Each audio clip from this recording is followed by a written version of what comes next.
ఆంధ్రప్రదేశ్లో ప్రధాన ప్రతిపక్ష పార్టీ వైఎస్ఆర్ కాంగ్రెస్ పార్టీ అధినేత జగన్మోహన్ రెడ్డి చెప్తున్నారు. మచిలీపట్నం, విజయవాడ, గుంటూరును కలిపి ఒక కారిడార్గా డెవలప్ చేస్తే 110 కిలోమీటర్ల హైవే ప్రాంతాన్ని సరిపోతుంది. అక్కడ పోయి 2 లక్షల కోట్లు ఖర్చు పెట్టాల్సిన అవసరం ఏంటి? మేము ప్లాన్ ఏగా 3 రాజధానులు విశాఖపట్నం, ప్లాన్ బిగా ఇప్పుడు మావిగాన్ని మేము ప్రపోజ్ చేస్తున్నాం అని చెప్తున్నారు.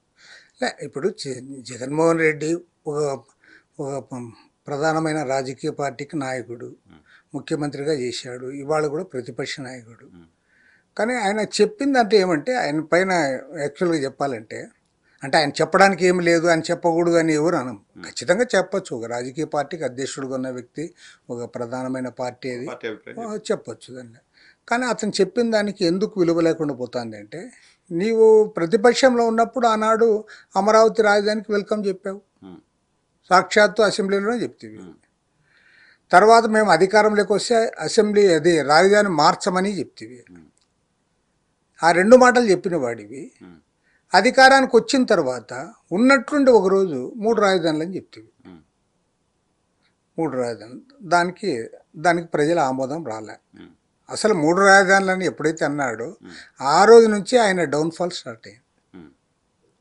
ఆ రోజు నుంచే ఇంకా ఉద్యమాలు ఉధృతమైపోయినాయి ప్రభుత్వానికి వ్యతిరేకంగా. నీ అంతకు నీవే చిచ్చు పెట్టావు. నీ ప్రభుత్వము నీకు బ్రహ్మాండమైన మెజారిటీ ఇచ్చారు, నీవు ఏ ఇష్యూ లేదన్నట్లుగా 3 రాజధానుల ఇష్యూ తెచ్చి ప్రజలకి మంట పెట్టి కూర్చున్నావు. ప్రజలందరూ కూడా నీ మీద ఆ రోజు నుంచి మొదలుపెట్టారు.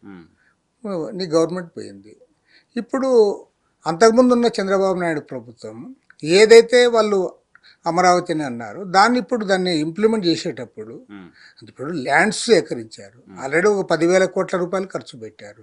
ఇప్పుడు రోడ్స్ వేసారు, దానికోసం అప్పు తెచ్చారు, దానికి ఇప్పుడు మళ్ళీ చట్టబద్ధత కూడా కల్పించారు.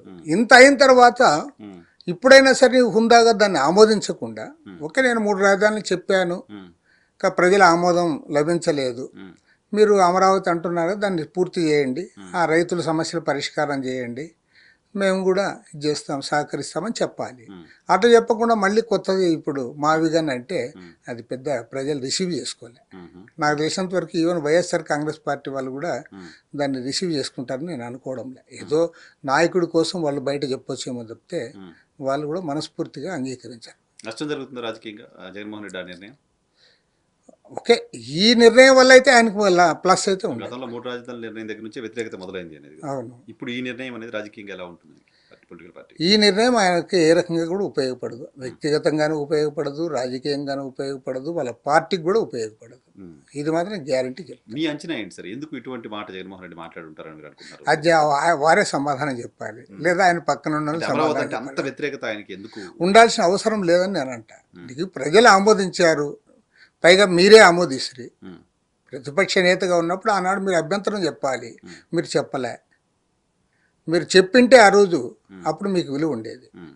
ఆనాడే చెప్పాడని మీరు ఆ రోజు వెల్కమ్ చెప్తారు. పైగా 30,000 ఎకరాలు కావాలని చెప్తారు.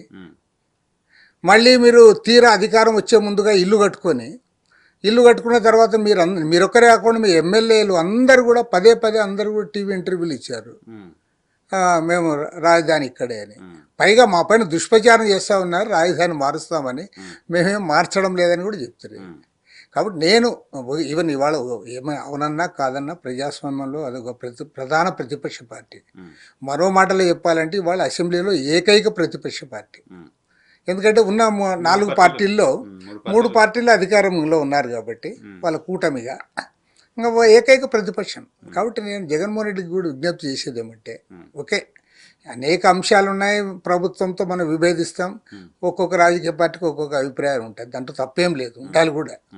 కానీ ఈ రాజధాని అంశాన్ని వివాదాస్పదం చేయకుండా దాన్ని అక్కడికి వదిలిపెట్టి, రాజధానిలో రైతులకు ఏదైనా అన్యాయం జరిగితే, లేదంటే రాజధాని నిర్మాణంలో అవకతవకలు జరిగితే, లేదా అక్కడ ఏదైనా ఫ్రాడ్ జరిగితే దాన్ని అందరం కలిసి మనం ఎత్తి చూపితే ప్రజలు కూడా సానుకూలంగా అర్థం చేసుకుంటారు. అంతే తప్ప దీన్ని మళ్ళీ వివాదాస్పదం చేయడం అంత మంచిది కాదని నా అభిప్రాయం.